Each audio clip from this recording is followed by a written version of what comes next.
প্রশ্ন উঠছে, ক্ষোভও জমছে।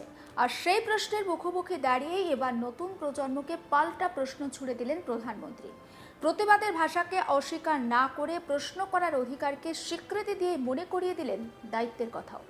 তার বার্তায় তাই একদিকে যেমন তরুণ প্রজন্মের স্বাধীন চিন্তার স্বীকৃতি, অন্যদিকে তেমনই রাষ্ট্রের প্রতি দায়বদ্ধতার স্পষ্ট পাঠ। কারণ স্বাধীনতা যেমন এক প্রজন্মের লড়াইয়ের ফসল, তেমনি আত্মনির্ভর ভারতের ভবিষ্যৎ গড়ার দায়িত্ব আজকের প্রজন্মের কাঁধে। নতুন প্রজন্মের সঙ্গে দূরত্ব নয়, বরং নাম না করে তাদের ভাষাতেই যেন খোঁচা দিলেন প্রধানমন্ত্রী। সম্প্রতি দিল্লির যন্তর মন্তরে বিক্ষোভের পর এই প্রথম প্রকাশ্য মঞ্চে দেখা গেল নরেন্দ্র মোদীকে। এর আগে সোশ্যাল মিডিয়ায় জেনজির উদ্দেশ্যে বার্তা দিয়েছেন তিনি, কিন্তু শনিবারের দিল্লি আইআইটির সমাবর্তন অনুষ্ঠানেই প্রথমবার সরাসরি তরুণ প্রজন্মের সামনে দাঁড়িয়ে কথা বললেন মোদী। সামনে ৩,০০০ তরুণ তরুণী। আর সেই মঞ্চ থেকেই প্রশ্ন, উত্তর, দায়িত্ব, রাষ্ট্র, এই চারটি বিষয়কে একই সূত্রে বেঁধে দিলেন তিনি। মোদীর বক্তব্যে ছাত্রজীবন আর পরের জীবনের পার্থক্য বিশেষভাবে উঠে আসে। তার কথায় ক্যাম্পাসের গণ্ডি পেরিয়ে গেলেই জীবনের পরীক্ষা শুরু হয় অন্যভাবে। আর সেই পরীক্ষায় কোনো নির্দিষ্ট প্রশ্নপত্র নেই আগে থেকে ঠিক করে দেওয়া উত্তরও। নিজেদের প্রশ্ন নিজেকেই করতে হয়, আর তার উত্তরও খুঁজতে হয় নিজেকেই। প্রধানমন্ত্রীর কথায় প্রশ্ন করা ভালো, তবে উত্তরও নিজেকেই খুঁজে নিতে হয়। জীবনের লড়াইকে তিনি এমন এক পরীক্ষা হিসেবে ব্যাখ্যা করেন যেখানে সবকিছুই আউট অফ সিলেবাস। যে লিখতে পারবে, যে পরিস্থিতির সঙ্গে নিজেকে বদলাতে পারবে, শেষ পর্যন্ত জয় তারই। তবে মোদীর বক্তব্যের রাজনৈতিক তাৎপর্য শুধু প্রশ্ন করার অধিকারের স্বীকৃতিতে আটকে থাকেনি, বরং তারপরেই এসেছে রাষ্ট্রের প্রতি দায়িত্বের প্রসঙ্গ। প্রধানমন্ত্রীর স্পষ্ট বার্তা, প্রশ্ন করার অধিকার যেমন প্রত্যেকের রয়েছে, তেমনই রাষ্ট্রের প্রতি দায়িত্ব প্রত্যেক নাগরিকের। অর্থাৎ প্রতিবাদ, প্রশ্ন বা সমালোচনা গণতান্ত্রিক অধিকারের অংশ হলেও তার সঙ্গে দেশের প্রতি দায়বদ্ধতাও সমান গুরুত্ব দেখতে হবে বা গুরুত্ব দিতে হবে। স্বাধীনতার লড়াই থেকে আত্মনির্ভর ভারতের যাত্রা প্রসঙ্গ টেনে প্রধানমন্ত্রী বোঝানোর চেষ্টা করেন প্রত্যেকটা প্রজন্মের দায়িত্বের চরিত্র আলাদা। আগের প্রজন্মের লড়াইয়ের ফলে দেশ স্বাধীন হয়েছে, আর বর্তমান প্রজন্মের সামনে সুযোগ অনেক বেশি। প্রযুক্তি, শিক্ষা, গবেষণা, উদ্ভাবনের সুযোগকে কাজে লাগিয়ে দেশের অগ্রগতির পরবর্তী অধ্যায় লেখার দায়িত্ব এখন জেনজির। সেই জায়গা থেকে তরুণদের উদ্দেশ্যে মোদীর বার্তা, দেশের যুব সমাজ এগিয়ে গেলেই দেশ এগোবে। একই সঙ্গে তরুণ প্রজন্মের ওপর নিজের আস্থার কথাও স্পষ্ট করেন মোদী। তিনি বলেন, তোমাদের ওপর আমার ভরসা আছে, এই দেশের উন্নতিতে তোমাদের প্রয়োজন। রাজনৈতিক পর্যবেক্ষকদের একাংশ বলছেন যে সাম্প্রতিক পরিস্থিতির প্রেক্ষাপটে এই বক্তব্যের আলাদা তাৎপর্য রয়েছে।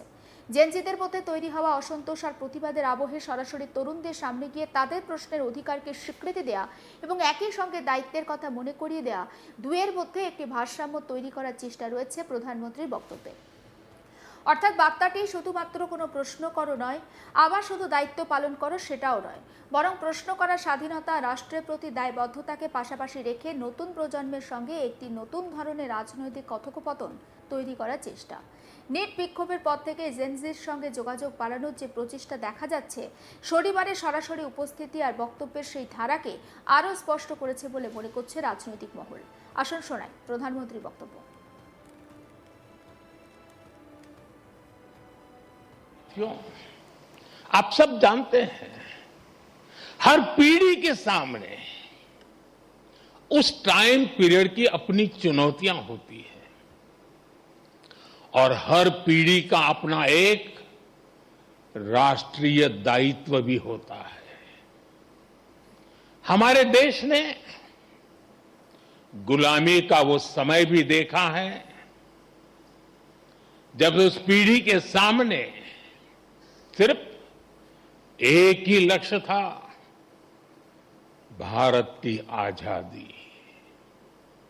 उसके लिए उन्होंने सैक्रिफाइस किया, लंबा स्ट्रगल किया।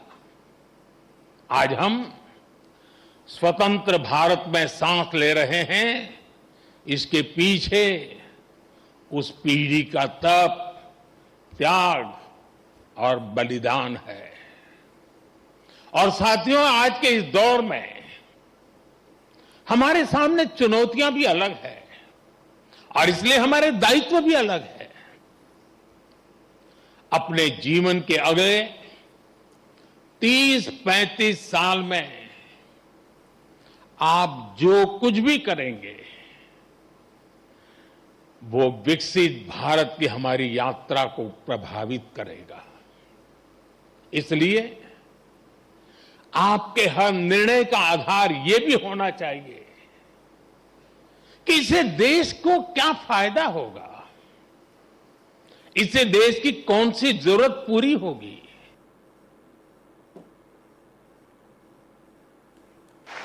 তবে অনুষ্ঠানে রাজনৈতিক বার্তার পাশাপাশি ছিল প্রযুক্তি গবেষণার ভবিষ্যৎ নিয়েও গুরুত্বপূর্ণ ঘোষণা।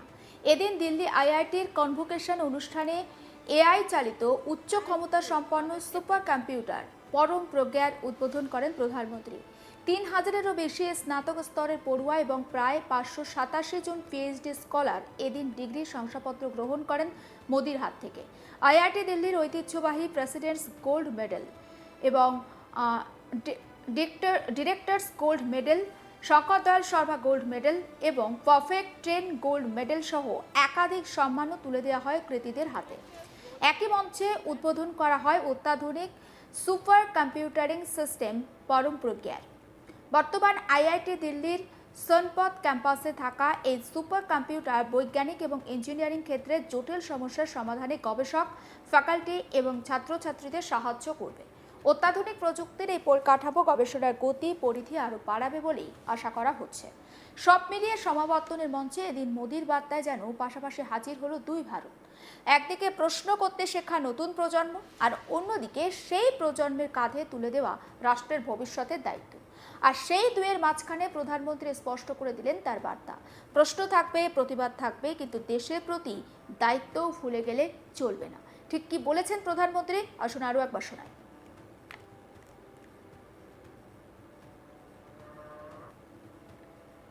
साथियों, आप सब जानते हैं हर पीढ़ी के सामने उस टाइम पीरियड की अपनी चुनौतियां होती है और हर पीढ़ी का अपना एक राष्ट्रीय दायित्व भी होता है।